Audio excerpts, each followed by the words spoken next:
أعوذ بالله من الشيطان الرجيم بسم الله الرحمن الرحيم وقاتلوهم حتى لا تكون فتنة ويكون الدين لله فإن انتهوا فلا عدوان إلا على الظالمين۔ ترجمہ کنز الایمان۔ اللہ کے نام سے شروع جو نہایت مہربان رحم والا۔ اور ان سے لڑو یہاں تک کہ کوئی فتنہ نہ رہے اور ایک اللہ کی پوجا ہو، پھر اگر وہ باز آئیں تو زیادتی نہیں مگر ظالموں پر۔ ترجمہ کنز العرفان۔ اور ان سے لڑتے رہو یہاں تک کہ کوئی فتنہ نہ رہے اور عبادت اللہ کے لیے ہو جائے، پھر اگر وہ باز آ جائیں تو صرف ظالموں پر سختی کی سزا باقی رہ جاتی ہے۔ حتی لا تکون فتنہ، یہاں تک کہ فتنہ نہ رہے۔ عرب کے کافروں کے متعلق فرمایا گیا کہ ان سے تب تک لڑو کہ ان کا فتنہ یعنی شرک ختم ہو جائے اور ان کا دین بھی دین اسلام ہو جائے اور سرزمین عرب پر صرف ایک اللہ کی عبادت ہو۔ لہذا اگر وہ کفر و باطل پرستی سے باز آ جاتے ہیں تو پھر ان پر کوئی سختی نہیں کی جائے گی۔ الشہر الحرام بالشہر الحرام والحرمات قصاص فمن اعتدى عليكم فاعتدوا عليه بمثل ما اعتدى عليكم واتقوا الله واعلموا ان الله مع المتقين۔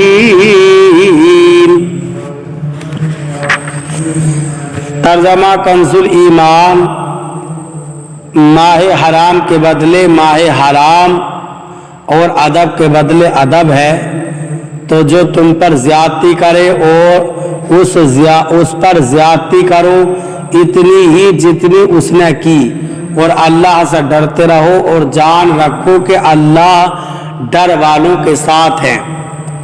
ترجمہ کنز العرفان۔ ادب والے مہینے کے بدلے ادب والا مہینہ ہے اور تمام ادب والی چیزوں کا بدلہ ہے، تو جو تم پر زیادتی کرے اس پر اتنی ہی زیادتی کرو جتنی اس نے تم پر زیادتی کی ہو، اور اللہ سے ڈرتے رہو اور جان رکھو کہ اللہ ڈرنے والوں کے ساتھ ہے۔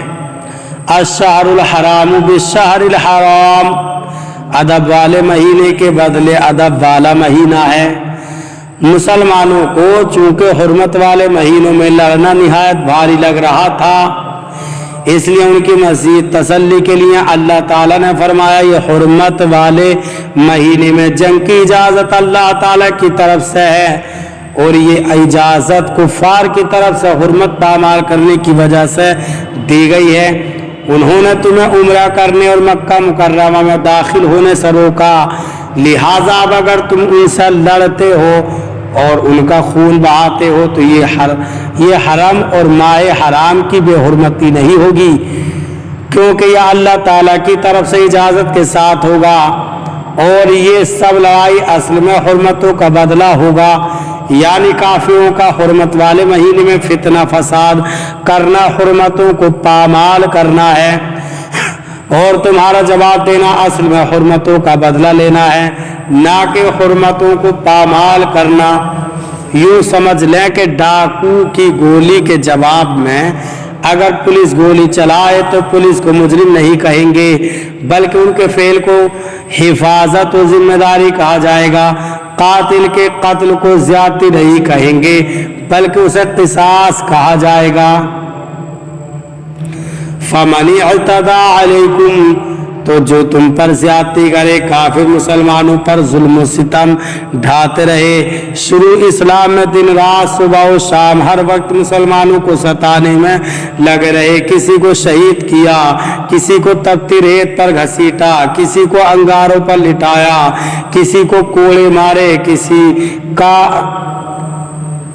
راہ چلتے مذاق اڑایا، مسلمانوں کو ان کے گھروں سے ہجرت پر مجبور کر دیا، ان کے کاروبار ختم کر دیے، انہیں ان کے رشتہ داروں سے جدا کر دیا۔ ان تمام واقعات کی تلخیاں مسلمانوں کے دلوں میں موجود تھیں۔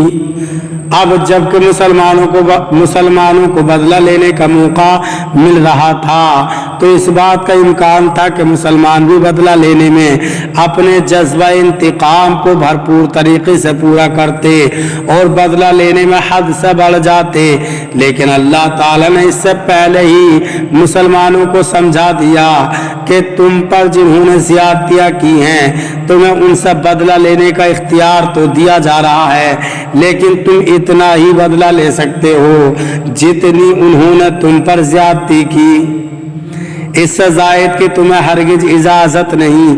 لہذا بدلہ لینے میں بھی تقوی اور خوف خدا کو پیش نظر رکھو اور یہ جان لو کہ اللہ تعالیٰ کا قرب اور معیت اسی کو نصیب ہوگی جو ہر حال میں تقوی اختیار کرے گا۔ کیا حسین تعلیم ہے اور کیا پاکیزہ تربیت ہے۔ جس وقت جذبات مچل رہے ہوں، جذبہ انتقام جوش مار رہا ہو، دشمن قبضے میں آنے ہی والا ہو، غلبہ حاصل ہوا ہی چاہتا ہو، اس وقت بھی تقوی کا عدل و انصاف کا درس دیا جا رہا ہے، زیادتی کرنے سے منع کیا جا رہا ہے۔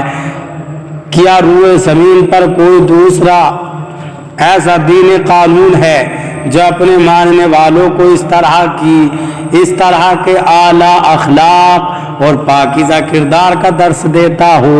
ہرگز نہیں، یقیناً یہ صرف اسلام ہی ہے۔ اللہ تعالی ہمیں قرآن پاک پر صحیح معنی میں عمل کرنے کی توفیق عطا فرمائے۔ برادران اسلام، آپ تمام ہی حضرات سے گزارش کی جاتی ہے کہ خود بھی قرآن پاک کی تلاوت، ترجمہ اور تفسیر سماعت کیجیے، اپنے عزیز و اقارب اور رشتہ داروں کو بھی شیئر کیجیے تاکہ آپ اس کے ذریعے صدقہ جاریہ کے مستحق ہو جائیں۔